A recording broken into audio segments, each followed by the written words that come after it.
You hear the ideals that other people are working on, how they are expanding their services or how they are doing something differently that improves what they're being able to do in their clinics.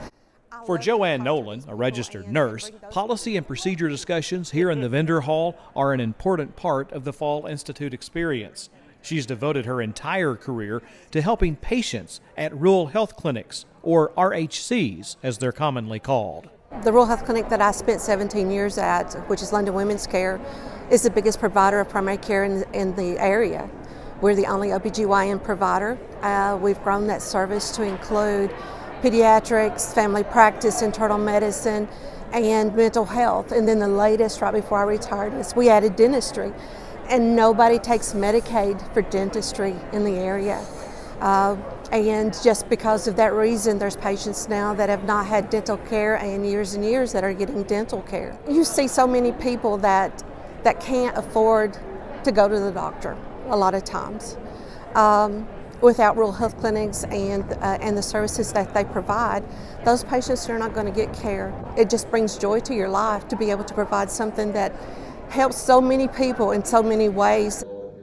Around 300 attendees from RHCs across the nation are at this week's in-person conference at the Northern Kentucky Convention Center. Bill Finnerfrock is the director and co-founder of the National Association of Rural Health Clinics. RHCs in Kentucky are essential to the availability of quality primary care in rural underserved areas. I'm just astounded at the quality of the people and the ability that they have to go into really some of the deeper woods, the hollers, if you will, of Kentucky and provide care in those communities. It's outstanding. By definition, in order to have a rural health clinic, you have to be in an underserved area, which means either you're a health professional shortage or you're a medically underserved area. And so all of our RHCs in Kentucky and nationally are serving those communities, and they're vitally important to just basic care being available. And other than the fact that it's called a rural health clinic, it doesn't look any different than any other clinic you would go into, hospital-based, community-based. They're pretty impressive. Agenda items for the Fall Institute sessions include everything from COVID-19 testing and vaccines to billing and reimbursement practices, telehealth, workforce issues, and clinical quality measures. With the Kentucky Primary Care Association, I'm Doug Hogan.